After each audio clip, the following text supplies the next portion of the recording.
Thank you. That was a very systemic evaluation of what's happening in China right now. So let me ask the second question, which is about US policy toward China these days. So we Yes. see some mood of reconciliation or dialogue, as you touched upon, between US and China since the Bali summit meeting last November. So after the balloon incident, we see some downside of the relationship right now. But what is your view on the prospect of the cooperation in the future between US and China? And how much do you think the recent balloon incident has damaged the US trust toward China? Institutionally, and in terms of the political cycles of both the United States and China, we should have begun to see a more constructive approach to our many areas of friction and conflict after November. We all knew that Party Congress in October preoccupy the Chinese, and they would not be reaching out diplomatically until after that.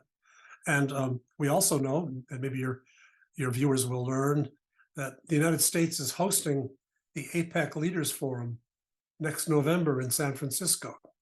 So if you're taking a medium range view of how to handle relations with the major powers, you'd want to set in motion November this past year the kinds of structures and meetings that will help you get to successful hosting of Xi Jinping in the United States in November 2023. And that's what they seem to have set about to do when at Bali, President Xi Jinping and President Biden agreed to have their policy leaders, especially the foreign minister and the secretary of state, meet after the party congress and then begin the process of putting some boundaries and some controls. The Americans like to say some guardrails on the system. That's why the balloon incident, while itself not particularly significant, symbolically was a huge negative for US-China relations. It unleashed passions on both the American and Chinese popular sides. Politicians on both parties can agree on not much else, but their common hostility toward China in the US. And the Chinese side has begun to be very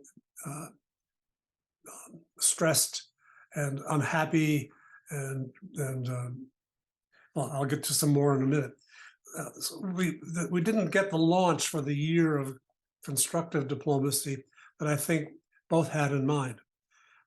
From Xi Jinping's point of view, as reinforced leader with a new set of officials all closer to him than before, he was in a position to start a diplomatic outreach.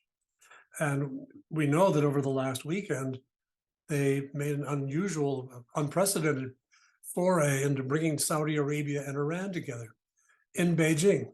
This is a serious and important event.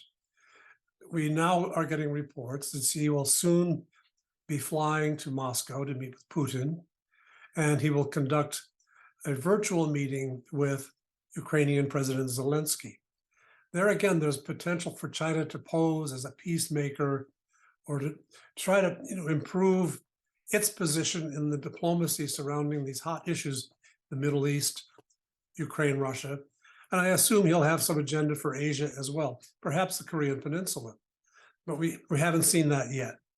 On the American side, Biden had a pretty good first 2 years. He rebuilt, and we were lucky in Korean politics, cooperated with relations with Korea after the damage done in the Trump era. He rebuilt relations with Japan. The Quad has been taking shape. It's not a finished NATO-like instrument, but it's something that wasn't there before, and it has significance in limiting the kind of influence and assertiveness that China has been using in Asia Pacific generally. The US and Australia and Britain have formed the AUKUS agreement, which is another significant milestone. And at home, Biden has had money to deal with rebuilding America's semiconductor and other capabilities and infrastructure. So he could have said at the end of November, beginning of this year, that I'm back, America is back, we've got ourselves ready, we want a deal too. So you, Xi Jinping, want to reach out and stabilize relations with the U.S. while China reaches out to the Middle East and Southeast Asia, South Asia, and maybe Northeast Asia. And the U.S. should be prepared to deal with that. We strengthened at home and abroad. And yet we got distracted by this balloon. It became a matter of kind of hysteria.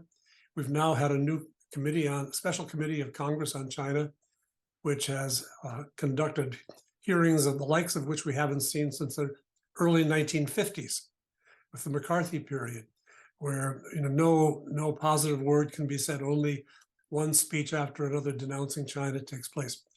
How you rebuild in this atmosphere is very hard to see. I think it's possible for the reasons I mentioned, that Xi Jinping is structurally in a better position. Biden is structurally in a better position. They need to re-engage in diplomacy and use this year ahead till November. I don't see it yet. I'm somewhat pessimistic on the American side that the personalities are not there to take the lead. On the Chinese side, we don't know. They're new people. Wang Yi, we know sort of well, but Qin Gang, the new foreign minister, what influence he'll have, we have yet to study that and see in practice what's going to happen. But this is a year ahead that's going to be very challenging. I think, I would hope that we would reach inside ourselves for capabilities to say, okay, we may be angry about this or that subject, but let's get together and do business.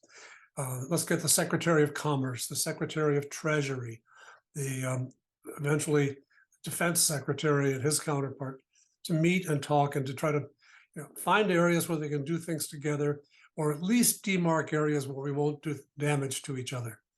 And of course, the Taiwan issue boils along. Taiwan is going to have presidential elections early next year. And between now and then, their political life is going to get very excitable. And they're not going to be focused on international relations. They're going to be focused on winning the domestic fight inside Taiwan, which means that's the Beijing, US, Taipei, Beijing, Washington, Taipei triangle will become more unstable at the Taiwan corner of the triangle. And we should be taking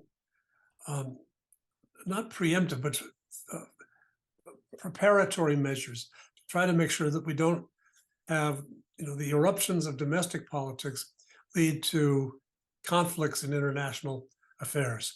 When Beijing turns to Northeast Asia, it will be to try to do two things. One, to intimidate South Korea, and at the same time to entice South Korea.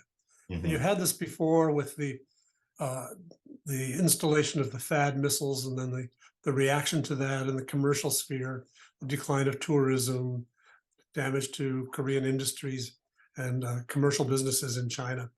And I wouldn't rule that out for the future. China and Russia both have grown closer to North Korea. And I think the kind of cooperation we had over the previous couple of decades from time to time with UN Security Council resolutions to sanction and limit North Korea will not be available to us. North Korea, one hopes, will be still viewed in Beijing as more potential for trouble than for cooperation and contribution to Chinese interests. But if China calculates that a troublesome North Korea is more in its interest, we're all going to be sorry to see that happen. We have to hope that China wants to maintain as much stability in Northeast Asia as possible, so that it will have an incentive to put effective constraints on North Korea. But we're not moving in that direction yet. I would just speculate, as I did earlier. Right. Given that he's looking elsewhere, it won't be long before they'll realize there are probably tools they can deploy in East Asia and Northeast Asia to advance a more pro-China agenda in the next few months.